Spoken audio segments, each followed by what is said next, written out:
Before we begin, let us know where you're listening from. After the story, rate it from 1 to 10. Now, let's start.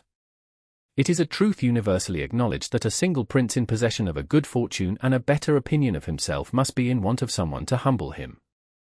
And while the ton busied themselves with the usual seasonal affairs, the presentations, the balls, the hasty matches made between families of fortune but little affection, they were quite unprepared for the spectacle that would unfold at Lord Hastings' country estate that fateful spring. Prince Janus Fairmont of Asterholm, second son to the foreign monarch of that small but prosperous realm, had arrived in London with all the pomp and circumstance one might expect. His reputation preceded him, handsome as sin, wealthy beyond measure, and, one feels compelled to add, possessed of an arrogance that rivaled Napoleon's before Waterloo brought him low. "He has come to secure trade agreements," whispered Lady Pembroke behind her fan during Lady Hartington's musical evening. "And perhaps a bride of good English stock. 10,000 a year at least, and a face that would make Adonis weep," added Mrs. Fitzsimmons, whose 3 unmarried daughters hovered nearby, arranged like hothouse flowers waiting to be plucked. The drawing-rooms of London buzzed with speculation, for what could be more thrilling than foreign royalty in their midst? The ambitious mammas sharpened their talons, and eligible daughters were instructed to practice their curtsies until their knees ached. A prince! And an unmarried one at that! Heaven itself could not have provided a more perfect subject for the gossip-mongers of Mayfair. But dear reader, while society fixed its collective gaze upon Prince Janus, they quite overlooked the quiet arrival of Miss Felicity Montague to her aunt's London residence after 5 years in the country. At 21, she had long abandoned hope of a London season, content with her horses and her books at her father's modest estate in Derbyshire. Had circumstances not forced her hand, namely, her father's declining health and finances, she might never have set foot in the capital at all. "You cannot hide in the country forever," her Aunt Agatha declared on her first evening in London. "Your father has entrusted me with finding you a suitable match, and find one I shall. I have no desire to parade myself before the ton like a mare at auction," Felicity replied, her green eyes flashing with a spirit that would have sent any sensible marriage-minded gentleman running for the safety of less tempestuous waters.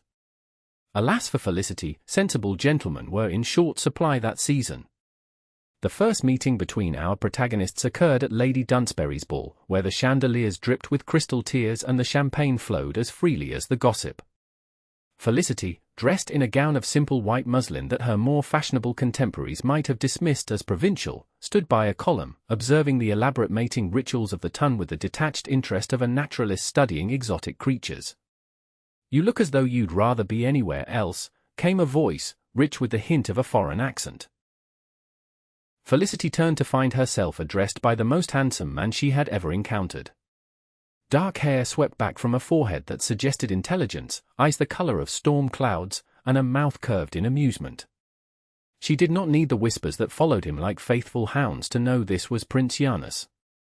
"I was just thinking, Your Highness, that this room contains enough vanity to supply the continent for a decade," she replied, without the simpering deference he had come to expect. One of the prince's eyebrows arched upward. "You know who I am, yet you speak to me as though I were merely another gentleman." "Are you not a gentleman, then?" Felicity asked with feigned innocence. The nearby dowagers nearly swooned at her impertinence. Lady Jersey's fan moved so rapidly it created a small breeze. And Prince Janus, well, he laughed. A genuine laugh that caused several hopeful debutantes to glare daggers at Felicity. "I am many things, Miss Montague. Felicity Montague. Miss Montague. I am many things, but at this moment, I am merely a man asking a forthright woman to dance." And dance they did, a country dance that allowed for conversation. The prince discovered that Miss Montague had opinions on everything from agricultural reform to the poetry of Lord Byron, excessively dramatic, though I suppose that's the appeal. Felicity, for her part, found the prince surprisingly well informed, though his views on women's intellectual capacities left much to be desired. "You speak as though you've had unusual freedom for a young lady," he observed as they promenaded down the line. "My father believes in education for its own sake, not merely to make me an ornamental wife," she replied.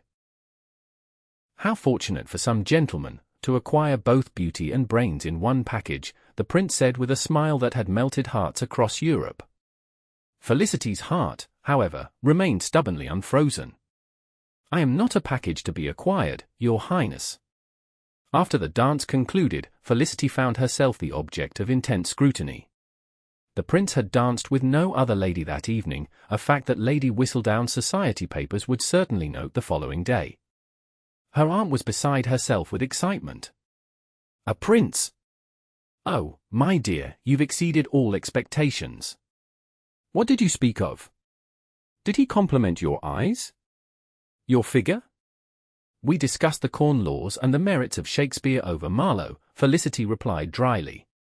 Her aunt's face fell. "Oh, Felicity. Men do not wish to marry their tutors." But the prince, it seemed, had found something intriguing in the forthright Miss Montague. He appeared at her aunt's modest townhouse the next day, requesting the pleasure of Miss Montague's company for a ride through Hyde Park. "I hear you are an accomplished horsewoman," he said as they trotted side by side, followed at a discreet distance by a groom and Felicity's maid. Felicity's face brightened. "You have heard correctly. Riding is my greatest joy. In my country, we believe a person's character is revealed in how they handle a horse," the prince said, watching her expert management of her borrowed mare. "The way you ride suggests patience, confidence, and a gentle hand." "And what does your riding say about you, Your Highness?" she asked, noting his perfect seat and commanding presence. His smile was touched with arrogance. "That I was born to lead, of course." Their rides became a regular occurrence, much to the consternation of the matchmaking mammas whose daughters sat neglected at balls while the prince conversed with the unknown Miss Montague. Rumors spread, she had bewitched him, she was secretly a princess herself, she had compromised herself to trap him. The truth was far simpler and far more complex, they enjoyed each other's company. He found her refreshingly honest, she discovered layers beneath his royal polish. They argued about politics, laughed over the absurdities of society, and shared a passion for horsemanship that transcended their differences in station. It was during one such ride that the conversation turned to racing. "I've never seen a lady ride as you do," the prince admitted as they cantered along a less frequented path. "But I wonder if you've ever truly tested your abilities." "What do you mean?" Felicity asked, slowing her mare. "Racing. The purest test of horse and rider." His eyes gleamed with challenge. "Unless you feel it would be inappropriate for a lady of your standing." Felicity's chin lifted. "I've raced since I was 12 years old. My father's grooms could never catch me." "Grooms are not princes," he said with that infuriating confidence. "And country races are not the same as competing against someone trained by the finest riding masters in Europe." Perhaps it was his tone, or perhaps it was the weeks of navigating society's suffocating expectations, but something in Felicity snapped. "Are you challenging me, Your Highness? Would you accept if I were?" His smile held something new, a flash of genuine interest, as though he had finally found someone worthy of his full attention. "Name the time and place," she replied, heart pounding with more than the exertion of the ride. And so it was arranged. At Lord Hastings' country estate, where the cream of society would gather for a midsummer festival, they would race. The course would follow the estate's eastern boundary, through woodland and open field, ending at the lake. 3 miles of varied terrain, a true test of horsemanship. News of the impending race spread through London like wildfire. Wagers were placed, most heavily favouring the prince. Ladies tittered behind their fans about Miss Montague's shocking behaviour, while secretly admiring her daring. Gentlemen argued the technical points of the course over brandy and cigars. "He means to humiliate her," declared Mrs. Fitzsimmons to anyone who would listen. "Once she is publicly defeated, her brief moment in society's sun will end, and our daughters can resume their rightful place in the prince's attention." "I think," said the more perceptive Lady Hartington, "that His Highness may discover he has met his match in more ways than one." The day of the race dawned clear and warm. The guests at Lord Hastings' estate gathered on the lawns, ladies in their summer finery, gentlemen in buckskins and riding coats. Opera glasses were produced to better observe the spectacle. Felicity appeared in a riding habit of deep forest green, her auburn hair neatly confined beneath a small hat. The prince wore the midnight blue colors of his homeland, looking every inch the royal sportsman. Their mounts, his a magnificent black stallion, hers a smaller but well-muscled chestnut mare, pranced with anticipation. "Are you certain you wish to proceed, Miss Montague?" the prince asked as they took their positions. "There would be no shame in withdrawing." Felicity's smile was sweet but her eyes were steel. "I was about to offer you the same courtesy, Your Highness." Lord Hastings himself gave the signal, and they were off, thundering across the meadow toward the woodland beyond. The prince took an early lead, his longer-legged stallion eating up the ground. Felicity kept a measured pace, one that drew murmurs of disappointment from the spectators. "She's already falling behind," lamented Aunt Agatha. "The poor dear will be mortified." But as they entered the woods, something changed. While the prince charged ahead, Felicity chose her line with precision, guiding her mare through the trees with the intuitive understanding that comes from years of riding across country. She didn't fight the terrain, she worked with it. Emerging from the woodland, the spectators could see that she had closed the gap considerably. The prince glanced back, surprise evident even at a distance. He urged his stallion to greater speed as they approached a small stream. The prince's mount cleared it magnificently, drawing appreciative gasps. But Felicity's mare, smaller and more nimble, took the crossing with such efficiency that she gained ground. As they thundered across the open field toward the final stretch, they were neck and neck. The ton held its collective breath. Gentlemen clutched their betting books. Ladies abandoned decorum to cheer openly. And the two riders, now matched stride for stride, shared a glance that contained more than competition. Then came the final hill before the descent to the lake. The prince's stallion, for all its breeding and training, began to labor. Felicity's mare, accustomed to the rolling hills of Derbyshire, maintained her rhythm. As they crested the rise, Felicity gave her mount the signal she had been waiting for. The mare surged forward as though she had only just begun to race. Felicity leaned low over her neck, moving in perfect harmony with the animal, and together they flew down the slope toward the finish. The prince, for perhaps the first time in his life, found himself watching someone else's back as they rode to victory. And most shocking of all, dear reader, he was smiling. Felicity crossed the finish line a full 3 lengths ahead, pulling her mare up in a neat circle as the spectators erupted in a mixture of cheers and shocked exclamations. The prince followed moments later, bringing his winded stallion to a halt beside her. For a moment, they simply looked at each other, both breathing hard, faces flushed with exertion and something else entirely. "Well ridden, Miss Montague," the prince said, loud enough for those nearby to hear. "I concede defeat to the superior horsewoman." Felicity inclined her head. "Your Highness is gracious in defeat." "Not typically," he admitted, his voice dropping so only she could hear. "But I find I don't mind losing to you nearly as much as I should." The aftermath of the race transformed Felicity's position in society overnight. Far from being humiliated, she became celebrated. Young ladies begged to know her riding secrets, gentlemen offered outrageous sums for her mare, and invitations poured in from houses that had previously overlooked her existence. "You've become quite the sensation," the prince observed a week later as they walked in Lady Hartington's garden, chaperoned at a discreet distance by Felicity's maid. "Does it please you?" "The attention?" "Not particularly," she admitted. "But the recognition that a woman can excel at something traditionally reserved for men, that pleases me greatly." "You excel at many things, Miss Montague," he said, his usual polished charm giving way to something more genuine. "Your horsemanship is merely the most visible." Felicity studied him, trying to reconcile this thoughtful man with the arrogant prince who had challenged her. "You never intended to humiliate me," she realized suddenly.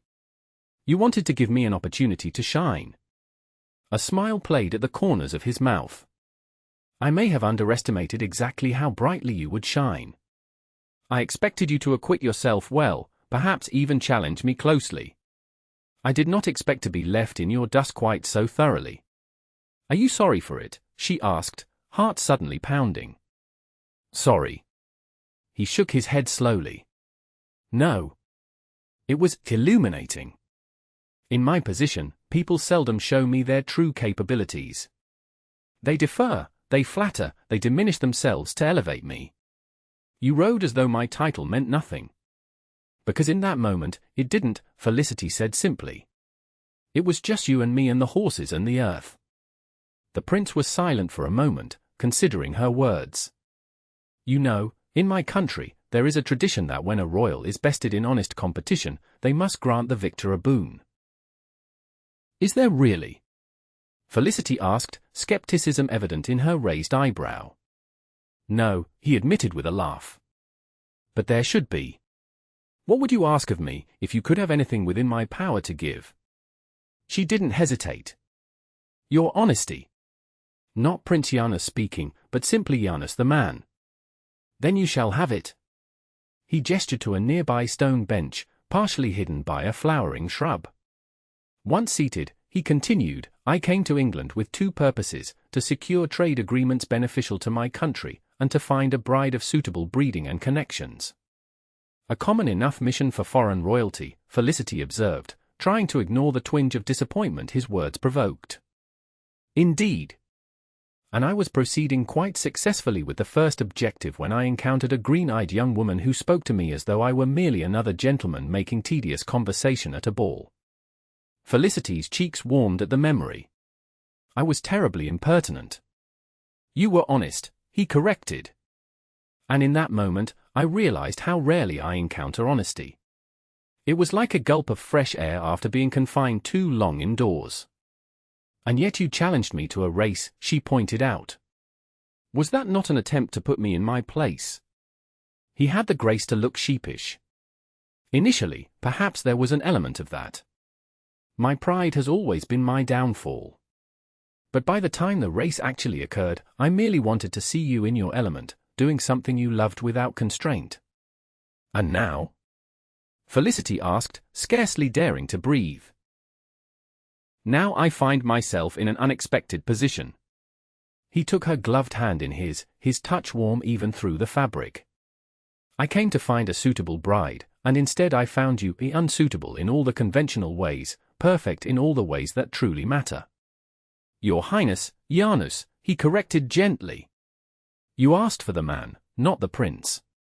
Janus, she repeated, the name feeling intimate on her tongue. What exactly are you saying? That I began by admiring your spirit, continued by respecting your mind, and now find myself in the alarming position of loving your heart. His eyes, usually so confident, now held a question. The question is whether you could ever consider binding your future to that of a foreign prince whose arrogance required a sound thrashing before he could recognize what was before him. Felicity's free hand flew to her throat. You cannot be serious. There must be diplomatic considerations, alliances to be made. I bring no great fortune, no political advantage. You bring yourself, he said simply. And I find that is all I want. My brother has provided heirs, my position allows me some freedom in my choice. Not complete freedom, there will be negotiations, settlements, arrangements, but enough to marry where my heart leads, if you are willing. For perhaps the first time since they'd met, Felicity found herself speechless. The prince, Janus, waited patiently, still holding her hand, vulnerability evident in his eyes. I should warn you, she finally said, her voice uncharacteristically shy, that I would make a terrible princess. I speak my mind too freely, I care nothing for fashion, and I will insist on riding astride rather than side saddle at least half the time. His face broke into a radiant smile. Are you accepting me, then? I'm negotiating terms, she corrected with a sparkle in her eye. I haven't decided yet whether your kingdom can handle a princess who beats the prince in races. My kingdom will adapt, he assured her, bringing her hand to his lips. As I have. As I will continue to do, I expect, for the rest of our lives together. The formal announcement came 2 weeks later, after hasty diplomatic communications and a private audience with the Prince Regent himself. Society was agog. That the foreign prince should choose not an heiress or a duke's daughter but the obscure Miss Montague was beyond comprehension. It was the race that did it, declared Lady Jersey at her soiree. Men cannot resist a challenge, and she challenged him most thoroughly. It was a love match from the start, countered Lady Hartington. Anyone with eyes could see it in the way he looked at her, even before she left him in the dust.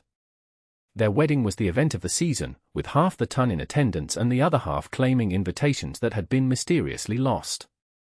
Felicity, radiant in silver tissue over white satin, walked down the aisle on her beaming father's arm. The prince, resplendent in his country's ceremonial uniform, watched her approach with undisguised adoration. "Are you ready for your next great adventure, Princess Felicity?" he whispered as they turned to face the Archbishop. "As ready as I was to race you," she replied with a smile that promised a lifetime of loving challenges. "Though this time, I think we shall cross the finish line together." And so they did, dear reader. So they did. Their marriage became as legendary as their race, passionate, occasionally tempestuous, but marked always by mutual respect and deep affection. The prince never again underestimated his princess, and she, in turn, helped him become the kind of ruler who listened more than he commanded. As for their famous race, it became an annual tradition at their summer estate, open to all riders, regardless of sex or station. The winner each year received a purse presented by the princess herself, along with a whispered reminder that sometimes, the greatest victories come not from defeating others, but from finding the courage to run the race at all.